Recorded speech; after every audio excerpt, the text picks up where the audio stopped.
శ్రీమతి doctor Sappa Bharati భాగవతారిణి. మాది పశ్చిమ గోదావరి జిల్లా ఏలూరండి. గత 25 సంవత్సరాల నుంచి నేను హరికథా రంగంలో ఉన్నాను. ఇప్పటికి 6,000కు పైగా హరికథా ప్రదర్శనలు ఇచ్చారు. నా పూర్వజన్మ సుకృతి విశేషంగా భావిస్తున్నాను. జయ రామ శ్రీరామ.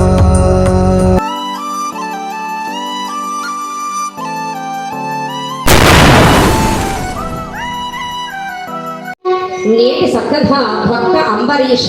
వాలుమి మీసకట్టు, చులపాల జుట్టు, నొసట కుంకుమ బొట్టు, మేరి పసిడి కట్టు, విద్యలకు పట్టు, నడయాడు వేల్పు చెట్టు, హరికథా శిల్ప సామ్రాట్టు ఆది భట్టు అన్నారు.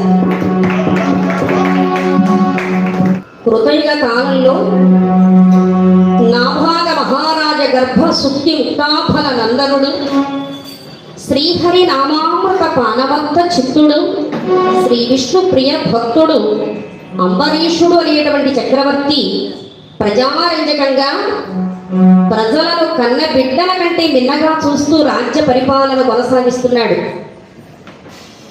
ప్రభువు అంటే ఎలా ఉండాలి? కూడు పెట్టేవాడై ఉండాలి, కానీ కూడబెట్టేవాడై ఉండకూడదు అన్నారు. యథా రాజా తథా ప్రజ. కొందరు పదవికి అలంకారం, కొందరికి పదవి అలంకారం. బ్రాహ్మణస్య తపోజ్ఞానం తపః క్షత్రస్య ప్రజారక్షణమని శాస్త్రం నొక్కి ఒక్కాడిస్తోంది.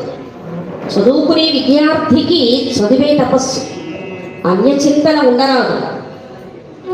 సద్బ్రాహ్మణోత్తములకు వేదాంగములలోని జ్ఞానాన్ని సంపాదించడమే తపస్సు కాగా, మాబోటి కళాకారులకు ఈ కళా సాధన, ఈ కళా ప్రదర్శన, ఈ కళా నివేదన, ఈ నీరాజనమే నిజమైనటువంటి తపస్సు కాగా, క్షత్రియులకు ప్రజారక్షణ ధర్మాన్ని విధిగా సక్రమంగా నిర్వర్తించడమే తపస్సుని మరుధర్మం ఉపయోగిస్తుంది. అలా ప్రజల యోగక్షేమాలు దృష్టిలో పెట్టుకుని ఉత్తమోత్తమైన పథకాలు ప్రవేశపెడుతూ ఆ పథకాల ఫలితాలు పూర్తిగా ప్రజలకు అందుతున్నాయా లేదా అని అవగతం చేసుకుంటూ చక్కగా రాజ్య పరిపాలన కొనసాగిస్తున్నాడు అంబరీషుడు. అనుకూలవతి ఇల్లాలు అర్ధాంగలక్ష్మి మీనాక్షిదేవి యమ సంశ్రిత రూప పరిపూత లావణ్య పరిగత సౌభాగ్య పరివృత వినయ సంపన్న సర్వలక్షణ సమన్విత. ఆనందంగా కాలం గడుస్తోంది. వారి ఆనందానికి ప్రతిరూపంగా ఒక మగబిడ్డ పుట్టాడు. పెరిగి పెద్దవాడైనాడు. అన్ని విద్యలలో ఉత్తీర్ణుడయ్యాడు. అందుకే సంతానం 3 రకాలండి. 1 కారణజన్మ సంతానం, 2 కామజన్మ సంతానం, 3 కర్మజన్మ సంతానం. పుణ్యం కొద్దీ పురుషుడు, దానం కొద్దీ బిడ్డలు అన్నారు. పొరివి పెట్టడానికి కొడుకు, కూడు పెట్టడానికి కూతురు అంటారు. అందుకే ఇది ఇలా ఉండగా ఒకనాడు సతీ సమేతుడైనటువంటి అంబరీషుడు దేవి విష్ణు ప్రీత్యర్థం, లోక కళ్యాణార్థం, విశ్వశాంతిని కోరుతూ ఏకాదశి వ్రతాన్ని ఆచరించాలి అన్నది నా అభిలాష, నా ఆకాంక్ష, నా జీవితాశయం. మన కుమారుని రాజ్యభారాన్ని అప్పగించి అరణ్యానికి వెళ్ళి వానప్రస్థాశ్రమాన్ని స్వీకరించి చక్కని ఆశ్రమాన్ని నిర్మించుకుని మునుల సహవాసంతో సద్గ్రంథ శ్రవణానురక్తుడనై విష్ణు ప్రీతి వరకు ఏకాదశి, ద్వాదశి వ్రతాలను ఆచరిస్తాను అన్నాడు. ఆహా, ఎంత చల్లని మాట చెప్పారండి. ఇది ఎంతో ముదావహం, అభినందనీయం. దేవతలు కూడా హర్షిస్తారు. కానీ మరి నేను నీవిక్కడే ఉండు దేవి అన్నాడు. అయ్యో అయ్యో, నేనేం పాపం చేశానండి? ఆడదానికి భర్తే దైవం, సతికి పతియే దైవం అని సర్వశాస్త్రాలు ఘోషిస్తున్నాయి. మీరు లేకుండా నేను క్షణమైనా జీవించలేనండి. అశక్తురాలు, మీరు ఎక్కడ ఉంటే అది నాకు స్వర్గం, అదే నాకు వైకుంఠం. మీరు లేని అంతఃపురం నాకు అరణ్యం అండి. ఒక్క క్షణం కూడా జీవించలేరు స్వామి, నన్ను మీ వెంట తీసుకుపోండి అని ప్రాధేయపడి ఆ పాదాలు పూల తీగలు అల్లుకుని కన్నీళ్లతో కాళ్ళు కడుగుతోందండి.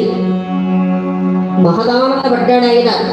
ఎందుకంటే అనుకూలవతి ఇల్లాలుగా లభిస్తే ఆ ఇల్లు స్వర్గసీమ, లేదంటే నరకప్రాయం అవుతుంది జీవితం. భార్య సమేతుడై ప్రయాణం చెయ్యడానికి సంసిద్ధుడై కుమారుడికి పట్టాభిషేకం జరిపించి అనేక బాధ్యతలు అప్పగించి కొన్ని ధర్మాలు ఉపదేశించి, నాయన మన పూర్వీకుల యశశ్చంద్రికలు మరింత విశ్వవ్యాప్తం చేస్తూ రాజ్య పరిపాలన కొనసాగించు నాయన అని ధర్మాన్ని తెలియచేసి, అనంతరమున ఒక శుభముహూర్తాన అరణ్యానికి చేరుకొని ఒక చక్కని పుణ్యాశ్రమాన్ని నిర్మించుకొని స్థాన బలం కావాలి కదండి. అన్యచింతన లేకుండా ఒక పుణ్యకాల ఘట్టంలో ఏకాదశి వ్రతానికి నాంది పలికారు ఆ పురాణ పుణ్య దంపతులు. గరుడ గమన తవ జగడ గమన విగమన శిరసనుమనిత్యం, గరుడ గమన తవ జగడ గమన విగమన శిరసనుమనిత్యం, మనసిల సతుమనిత్యం మమ తాపమ గురుదేవ మమ పాపమ గురుదేవ.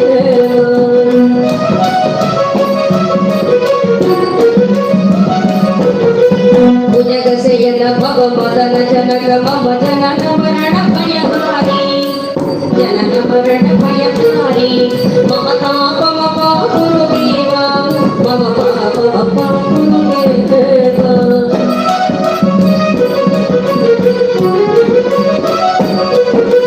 జల జలయన విధిన ముచికరణ ముఖ విముఖ విముఖ పద పద్మ, విముఖ విముఖ పద పద్మ మమ తాపమ గురుదేవ మమ పాపమ గురుదేవ.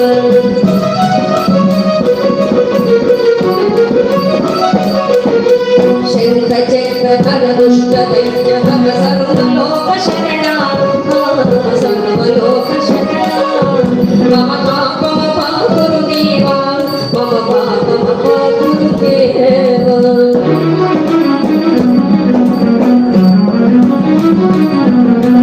అగణిత గుణగణ అశరణ శరణద విగణిత సుర విభుజాల, విగణిత సుర విభుజాల మమ పాపమ గురుదేవ మమ పాపమ గురుదేవ.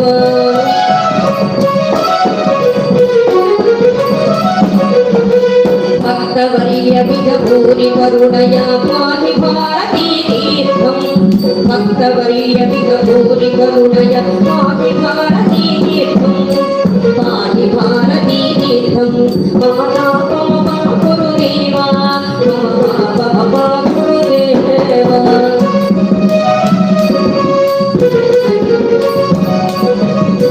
గరుడ గమన కవ జగడ కమల విగమన శిల సతుమనిత్యం, మనసిల సతుమనిత్యం.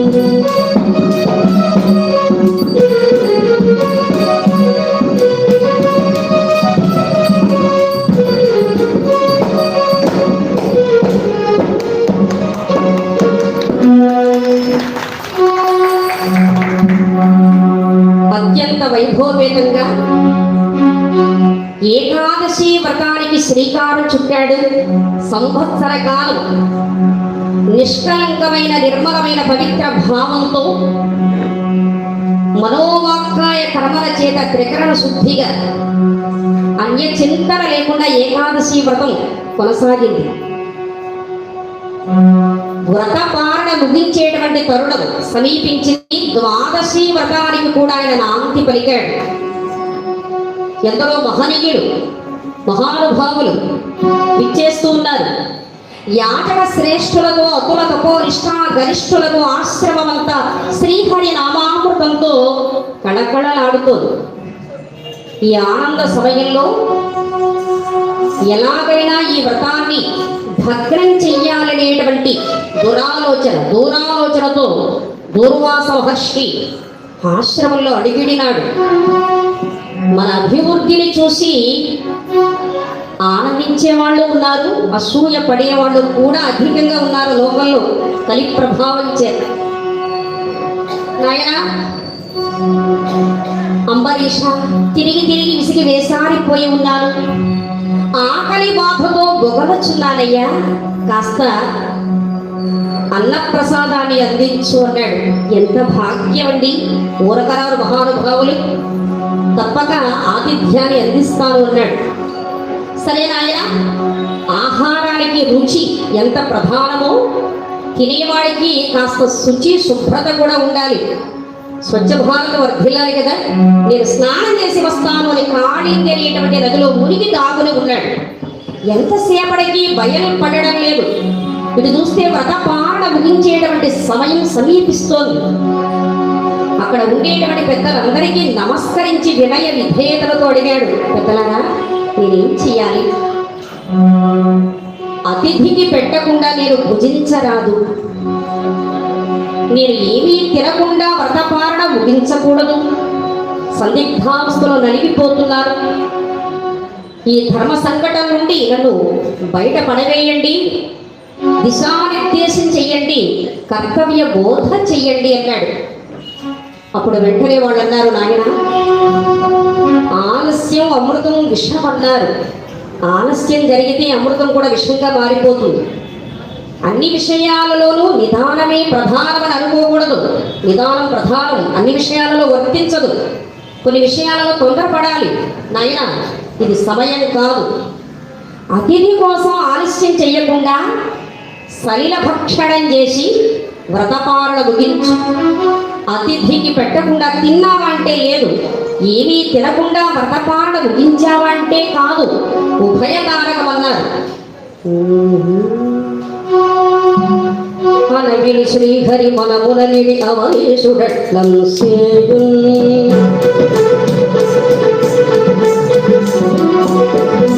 అనగిలి శ్రీహరి మనముననిడి అవయేషుడట్లం సేయు.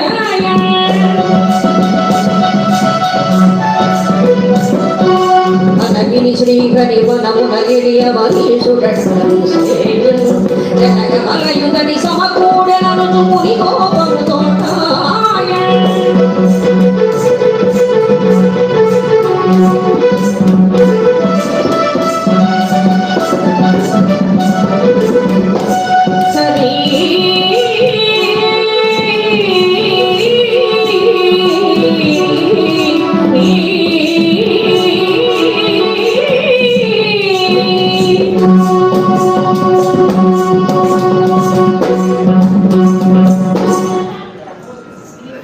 పెద్దల మాటలు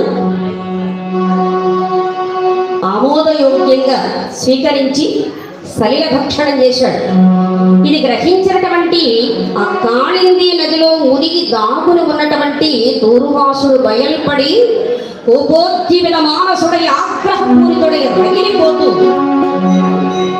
ఎప్పుడైతే ఈ దూర్వాసుడు ఆశ్రమంలో అడుగు పెట్టాడో, ఓరి అంబరీష నాకు ఆతిథ్యమిస్తానని మాట ఇచ్చి నేను రాకుండానే సలిల భక్షణం చేసి నన్ను అవహేళన చేశావు, నేనేం చేస్తానో చూడు అని ఉగ్రరూపుడై తన జడను తీసి మంత్రించి విసరగా భయంకరమైనటువంటి ఘోర శక్తి ఉద్భవించింది. ఎలా ఉన్నది ఆ శక్తి రూపం? వికారమైనటువంటి విశాలమైనటువంటి స్వరూపం. అభ్రమృహాదభ్రవిభ్రమాభ్రమకృండీల దీర్ఘ శరీరమర. అభ్రమృహాదభ్రవిభ్రమాభ్రమకృండీల దీర్ఘ శరీరమర. ప్రణయకాల ప్రభను చంద్రీకృతే క్షణముల రౌద్రమక్షయముగాగా.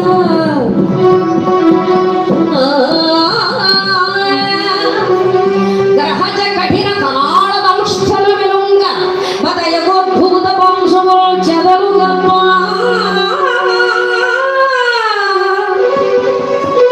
బర్పు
వేస్తూ అంబరీషుని మృంగడానికి వస్తుంది ఆ ఘోర శక్తి.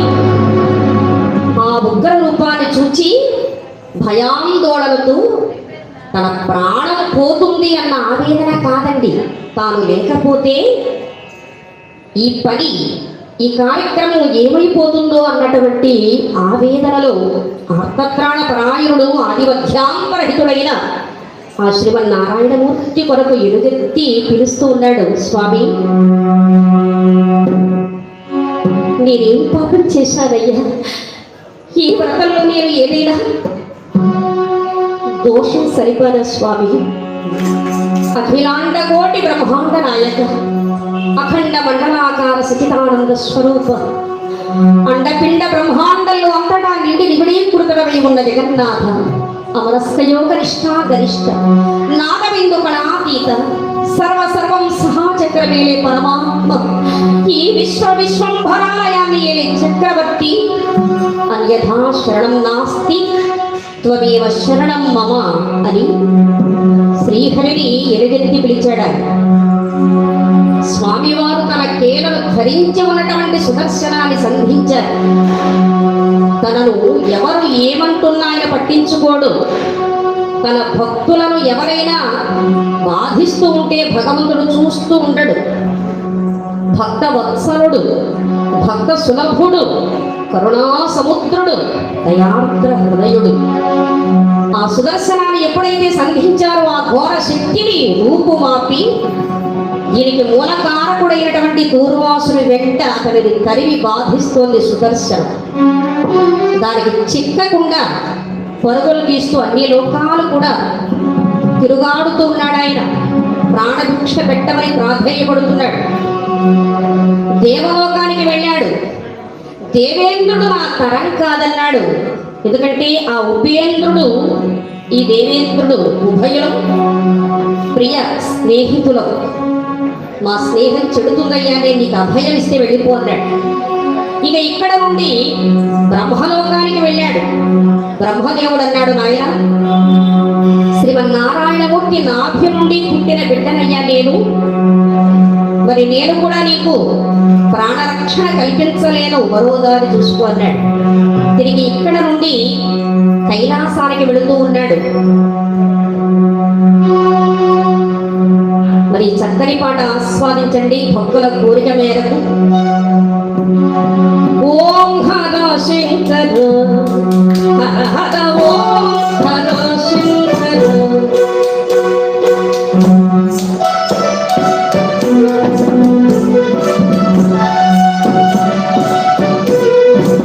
ఓం హర శంకర హర హర ఓం హర శంకర.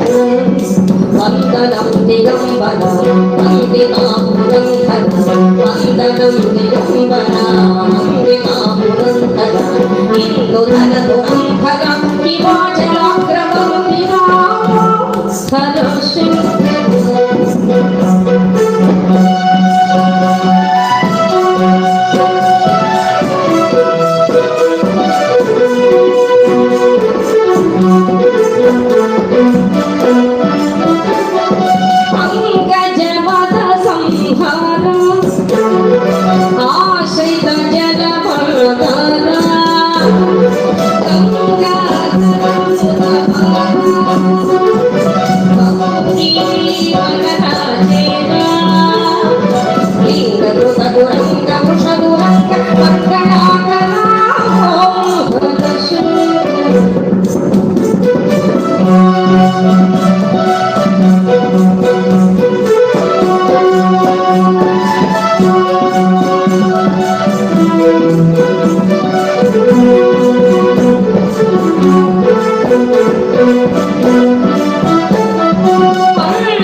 మండిన పరాపరామం భజ శంకర.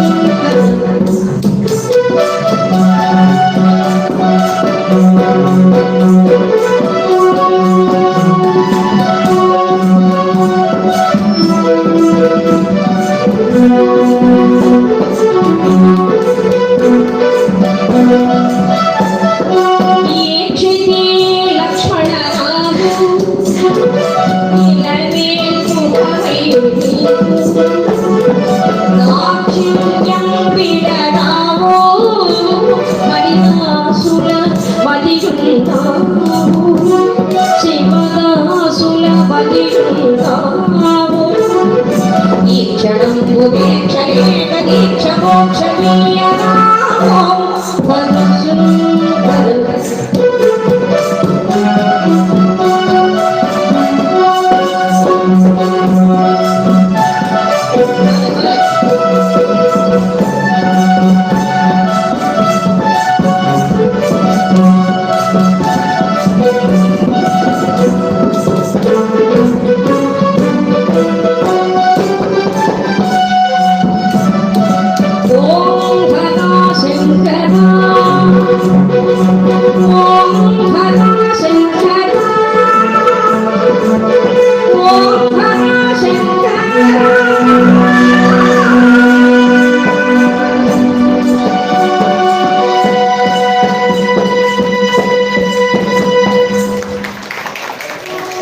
నమ పార్వతీపతయే హర హర మహాదేవ శంభో శంకర.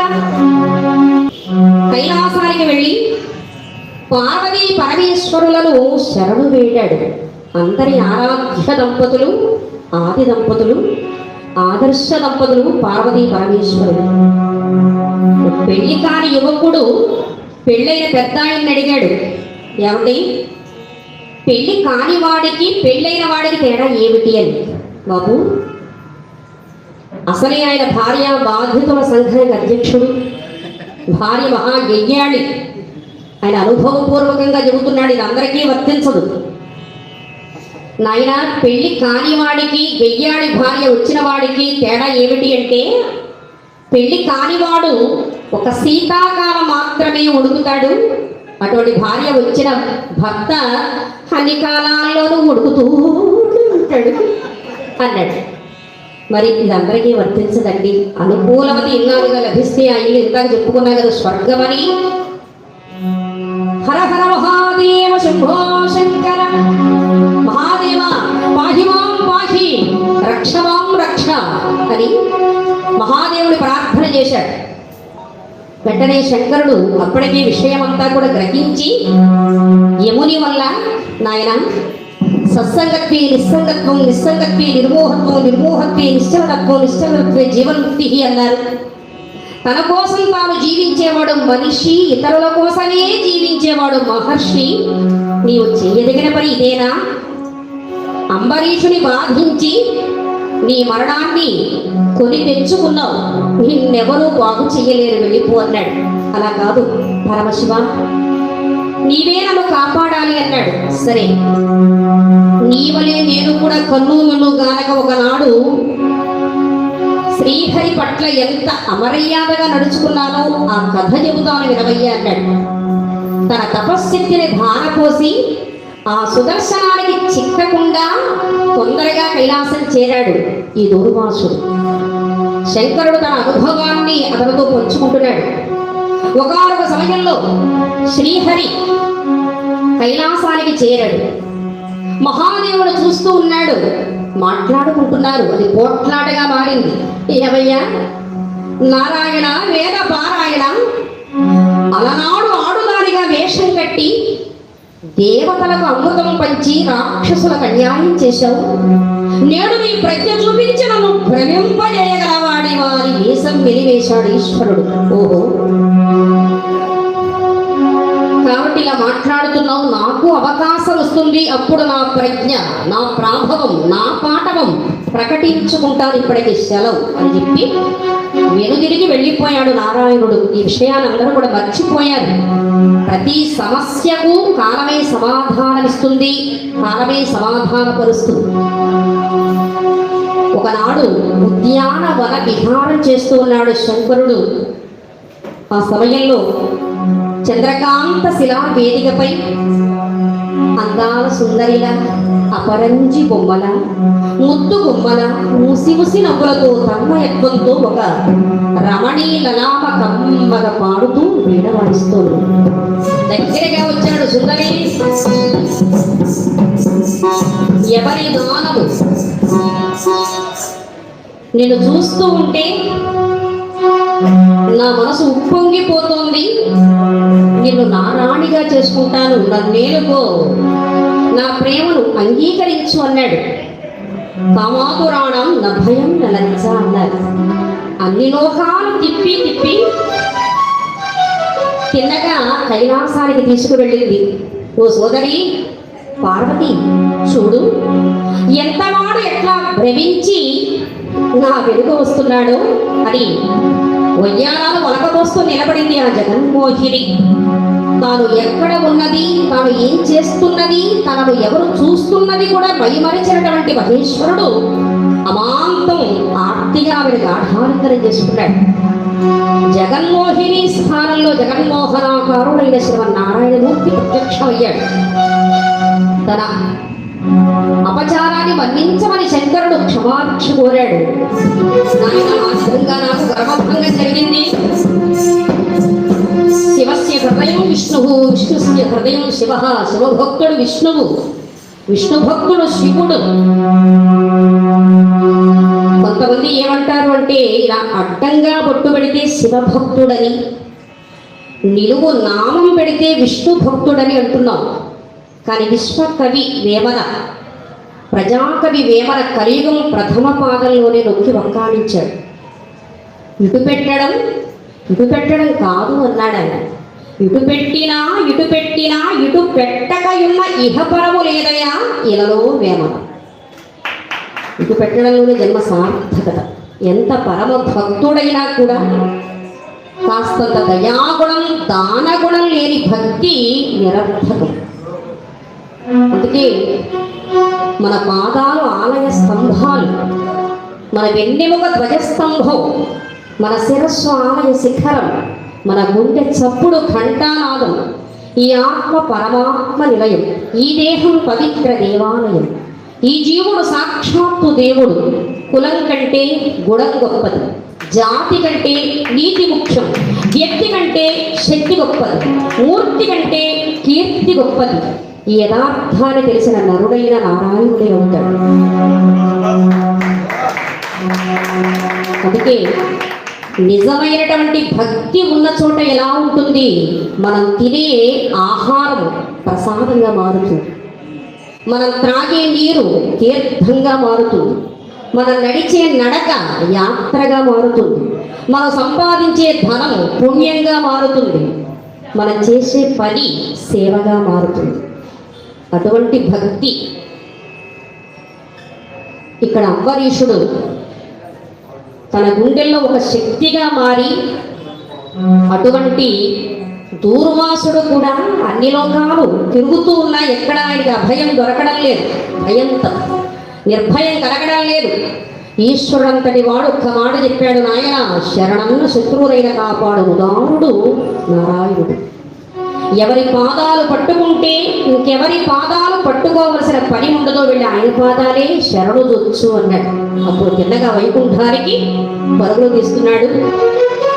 అలా వైకుంఠపురంలో ఒక దివ్య సౌధాంతరంగున అక్షరుల సొరటీలు విసర, భాగవతోత్తములు పరాపరులు సేయ, శేషశయ్యల చతుర్భాహయుక్తుండై, నీల శ్యాముండై, కోటి కంఠత్వతుల్య ప్రభాదివ్య దేహుండై, వజ్ర వైఢూర్య మాణిక్య భాస్వ కిరీటుండై, రమా సహితుడై ఉన్నాడు శ్రీమన్నారాయణుడు. స్వామి, నీ భక్తుల జోలికి పోనయ్యా, నా అపచారాన్ని మన్నించండి స్వామి. కాస్తంత మంచితనం, మానవత్వం లేకపోతే ఎటువంటి వారి జీవితమైనా ఇంత దుర్భరమే కదా. నీవు కాపాడకున్న నాకు రక్షణ లేదు జగద్రక్షక అని హరి పాదాలు పూలతీగల అలుగుడు కన్నీళ్లతో కాళ్ళు కడుగుతున్నాడు. స్వామి అభయమిచ్చి లేవనెత్తి, నాయనా నీరు పల్లంగా ఉన్న చోట నిలిచి ఉంటుంది, నేను భక్తుల హృదయాలలోనే నిలిచి ఉంటాను. ఆ విధంగా ఇన్ని ప్రాంతాలు తిరిగావు, ఇంద్రుని శరణు వేడావు, కానీ సుదర్శనాన్ని సంధించానేమో కానీ దాని ఉపసంహారం నా చేతుల్లో లేదయ్యా అన్నాడు. అదేమిటి స్వామి? అవును, నా ప్రియ భక్తుడైనటువంటి అంబరీషుని అధీనంలో ఉన్నది ఇప్పుడు.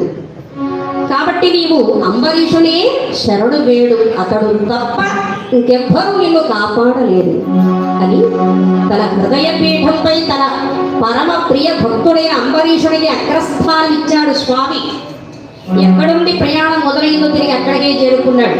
ఆ సమయంలో ఆయన చక్కగా హరిధ్యాన నిమగ్నుడై ఉన్నాడు. తిన్నగా పాదాలను శరణు వేడాడు, లేవనెత్తాడు అంబరీషుడు. నాయన, వయస్సులో నీకన్నా నేను పెద్దవాణ్ణి, గుణంలో నీవు నాకన్నా విన్నవు. నా అపరాధాన్ని బంధించి ప్రాణభిక్ష పెట్టవయ్యా అన్నాడు. ఎదురుగా వస్తున్నటువంటి సుదర్శనానికి ప్రణతులు అర్పణ చేసి అంబరీషుడు ఈ విధంగా ప్రార్థన చేశాడు. ఆ విష్ణు చక్రం ప్రసన్న హృదయంతో తిరిగి వైకుంఠధామాన్ని చేరింది. నాయన, నేను ఆటంకపరిచిన వ్రతాన్ని నేనే దగ్గర ఉండి నీ చేత పూర్తి చేయిస్తాను అన్నాడు. దూర్వాస మహర్షి తప్పు చేసినా సరిదిద్దుకునే ప్రయత్నం చేశాడు ఆయన. ఇది గొప్ప లక్షణం.